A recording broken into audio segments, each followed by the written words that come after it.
puntualmente del tema del 2001 y nosotros veíamos que otros partidos nos decían: no hablemos más del 2001, que es el fracaso. Ese fracaso no lo provocamos nosotros, se provocó una pésima administración, una pésima observación de la realidad internacional, una incapacidad supina de poder generar las políticas públicas que transformen esa realidad y cuiden los elementos mínimos indispensables para garantizar que una producción, el trabajo, el desarrollo mínimo para garantizar que nuestra gente no esté en la calle no se cumpla. Entonces se puso en riesgo 150 años de construcción política, y eso es quizás lo más fuerte que nosotros tengamos que remarcar para no volver a sucederlo a ese punto.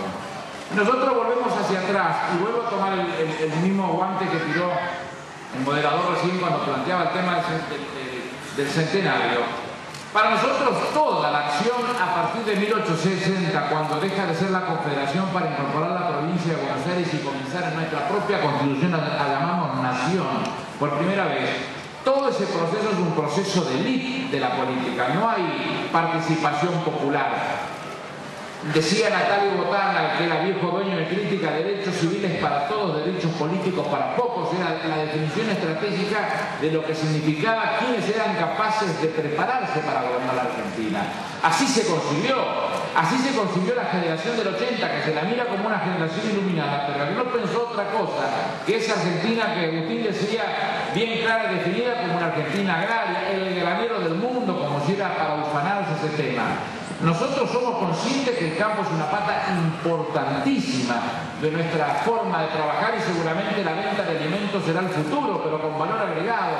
Es importantísimo que cada grano se dé un porcentaje de trabajo santafesino para que nosotros podamos garantizarle a nuestros hijos y a nuestros nietos una proyección real de esa movilidad social ascendente. En 1910,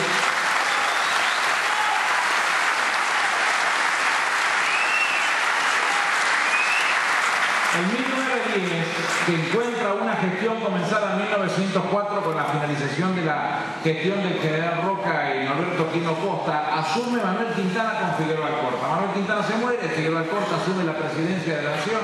El primer caso que había presidido de los tres poderes, fue presidente de la Corte, fue presidente del Senado de la Nación y fue presidente de la Nación, había presidido los tres poderes, con un concepto de la democracia absolutamente distinto que tenemos nosotros. Él, a través de su jefe de policía, Ramón Florencio Falcón, es el que expulsa a los legisladores del Congreso y logra cerrar el Congreso por una decisión personal. Y esa posición que nos encuentra en el 10 es una de las posiciones de injusticia más fuertes que puede tener nuestro país en punto de desarrollo, en capacidad de comprensión sobre el trabajador, en respeto por los otros, en la generación de clase media que no existía, en posibilidades de desarrollo mínimo de cualquiera de nosotros. Ninguno de los que estamos acá, en líneas generales, hubiésemos tenido oportunidad de estarlo si hubiese seguido esa misma política, porque el rico era muy rico, ahora el pobre era muy pobre, en el medio no había nadie. Pero nosotros no teníamos cabida en esa posibilidad, mucho menos el caso mío, hijo de una portera y un mecánico del taller regional Quilmes, tener dos carreras universitarias, impensable.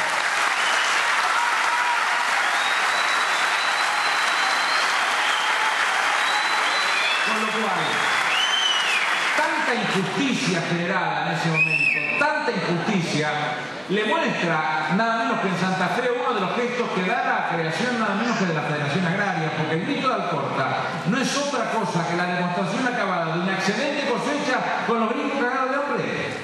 Esta es la realidad, una excelente cosecha con el gringo muerto de hambre, porque la realidad estaba planteada para que el que la tuviera siempre, y el otro, el trabajador, nunca.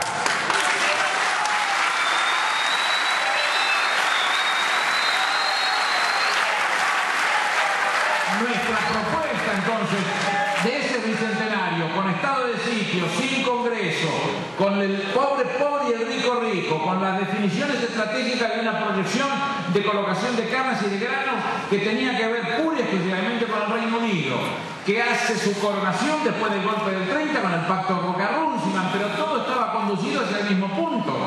Ese pacto Roca-Runciman no hace otra cosa que garantizar que las carnes argentinas salieron el 92-93% de frigoríficos ingleses, pero no les bastó con eso, porque parecía que solamente se refería a las carnes bien defendidas por un ilustre santafesino. esa situación no planteaba solamente el tema de las carnes, esa situación crea el Banco Central, manejado por los ingleses. Con lo cual todo nuestro concepto político era colonialista y dependiente fundamentalmente del Reino Unido. No tenía absolutamente nada de popular. ¿Por qué razón Juan Perón sale a la escena política de semejante manera? Porque desde la Secretaría de Trabajo y Previsión por primera vez le rinde al trabajador el primer gesto de dignidad. Le enseña a ser digno.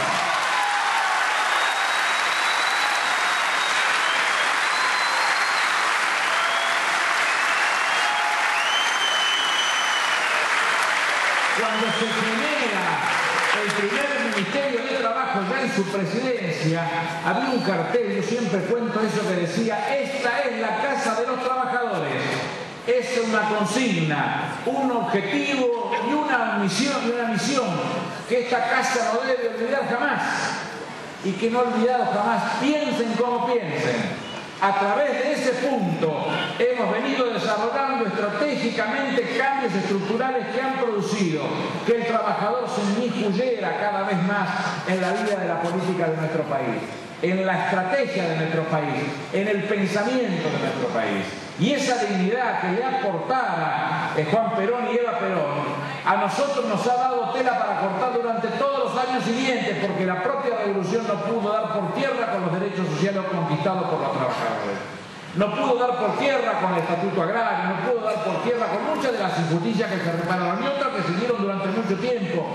Y que este planteo que Chivo dice respecto de Néstor Kirchner de no dejar las condiciones en la puerta de la Casa de Gobierno, vuelve a definir estratégicamente ese tipo de posiciones. Por eso a mí me llama la atención a veces cuando algunos compañeros desprevenidos dicen: pero nombran poco a Perón, nombran poco a Eva Perón. Estoy podrido de los que nombraban a Juan Perón o a Eva Perón y no hacían lo que decía Perón.